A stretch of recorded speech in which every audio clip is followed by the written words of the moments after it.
அஸ்ஸலாமு அலைக்கும். பிஸ்மில்லா. வாங்க, நைட்டு சாப்பாடு வந்து இன்றைக்கி என்ன தெரியுங்களா? இங்கே பாருங்கள், இங்கே வந்து நான் உப்புமாவுக்கு காலையில் பழைய இட்லி இருந்துச்சு. அந்த இட்லியை வந்து நல்லா உதுத்து வச்சுருக்குறேன். அதுக்கு தேவையான பொருள் வந்து இங்கே பாருங்கள், வெங்காயம் நிறையா எடுங்க, அப்புறம் ஒரு 4 பச்சை மிளகா, கருவேப்பிலை பொடிசாக நறுக்கி போட்டிருக்குறேன். ஏன்னு கேட்டால் பெருசாக இருந்துச்சுன்னா பசங்க தூக்கி போட்டுருவானுங்க, அதனால் பொடிசாக இருந்தால் சாப்பிட்டுக்குவாங்க. இங்கே பாருங்கள், இங்கே இஞ்சி பூண்டு கொஞ்சம் பேஸ்ட் பண்ணி வச்சுருக்கிறேன். அப்புறம் இங்கே வந்து நான் வரமிளகா போட்டிருக்கிறேன்.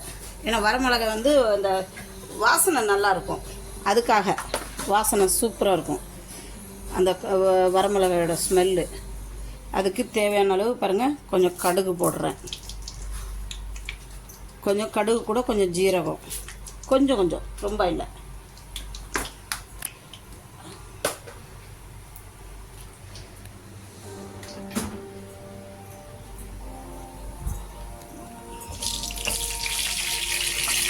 இது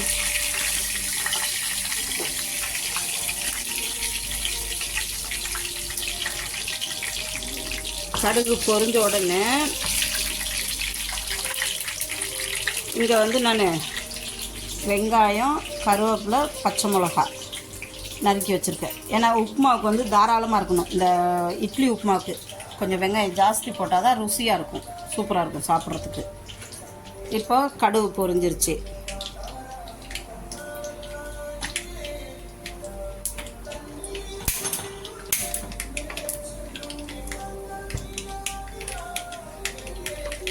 கடுகு பொரிஞ்ச கையோட இங்கே பாருங்கள், நான் வெங்காயம், பச்சை மிளகாய், கருவேப்பிலை,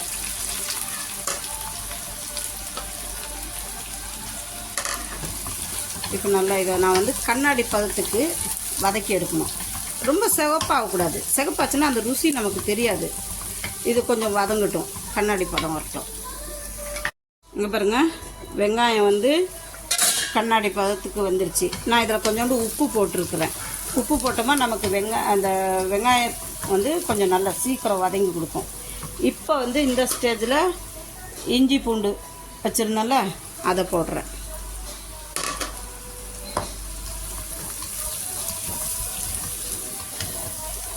பாருங்கள், இஞ்சி பூண்டு போட்டு ஒரு 2 நிமிஷம் வதக்கணும். அந்த பச்சை வாடை போன பிற்பாடு தான் நம்ம வந்து இட்லி உதுத்து வச்சுருக்கோம்ல, இங்கே பாருங்கள், இட்லி உதுத்து வச்சுருக்கோம், அதை போட்டு கிண்டி எடுக்கணும்.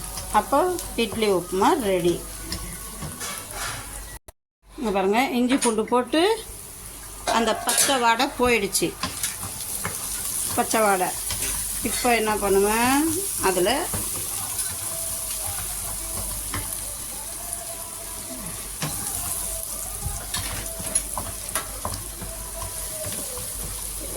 இந்த அளவுக்கு இதானா போதும். இப்போ நான் வந்து உதுத்து வச்ச இட்லியை அதில் தட்டுறேன்.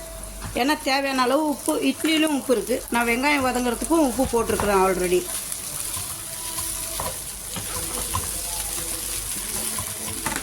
நல்லா இதை சுற்றி வர கிண்டி விடணும்.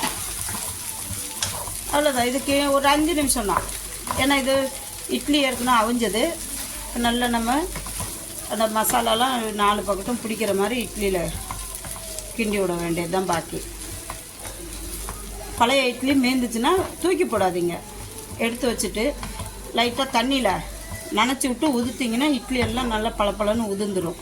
அதுக்கப்புறம் வெங்காயம், பச்சை மிளகாய், கருவேப்பிலை, கொஞ்சம் இஞ்சி பூண்டு பேஸ்ட் இருந்துச்சுன்னா உப்புமா ரெடி, இட்லி உப்புமா. அது கூட சர்க்கரை கூட வச்சு சாப்பிட்லாம். தேங்காய் சட்னி இருந்து ஊற்றி அரைச்சும் தேங்காய் சட்னி கூடயும் சாப்பிட்லாம், டேஸ்ட்டாக இருக்கும். ஹெல்த்தியானது வேறு, இட்லியும் வேஸ்ட் ஆகாது. பசங்க இது ஒரு டிஃப்ரெண்ட்டாக இருக்குன்னு சொல்லிட்டு பசங்க சாப்பிடுவாங்க. ஓகே, பிடிச்சிருந்தா ஷேர் பண்ணுங்கள், சப்ஸ்கிரைப் பண்ணுங்கள், லைக் பட்டனை ப்ரெஸ் பண்ணுங்கள், மறந்துடாதீங்க பெல் பட்டனு அப்படியே ஒரு ப்ரெஸ் பண்ணுங்கள். அப்போ தான் நாங்கள் போடுற உடனே நாங்கள் என்ன போடுறோமோ அது உடனே உங்களுக்கு வந்து சேரும். அதில் ஏதாவது தவறாக இருந்தாலும் நீங்கள் சுட்டி காட்டலாம் தாராளமாக, அதை நாங்கள் திருத்திக்கிறோம். Okay, thank you. வாங்க, நைட் டின்னர் பாருங்கள், இட்லி உப்புமா. அதுக்கு நான் வந்து புதினா சட்னி வச்சுருக்கிறேன், வேணுன்றவங்க சர்க்கரையும் போட்டுக்கலாம். அப்புறம் spaghetti noodles செஞ்சுருக்கிறேன், chicken, chicken sausage கொஞ்சம் வெஜிடபிள் எல்லாம் போட்டு வாங்க சாப்பிட்லாம். நைட் டின்னருக்கு இது தான். இட்லி செஞ்சு உப்புமா செஞ்சதையும் பார்த்தீங்க, இங்கே நூடுல்ஸ் செஞ்சதும் பார்த்தீங்க. என்னோடய சேனலில் பாருங்கள், ஃபுல் வீடியோ இருக்கும். பிடிச்சிருந்தா ஷேர் பண்ணுங்கள், சப்ஸ்கிரைப் பண்ணுங்கள், லைக் பட்டனை ப்ரெஸ் பண்ணுங்கள். பிஸ்மில்லா, வாங்க நைட் சாப்பாடு சாப்பிட்லாம். எப்படி இருக்குது? சூப்பராக இருக்குங்களா? மிக்சிங் சேனல் மெயினாக மிக்சிங் சேனலுக்கு சப்ஸ்கிரைப் பண்ணுங்கள்.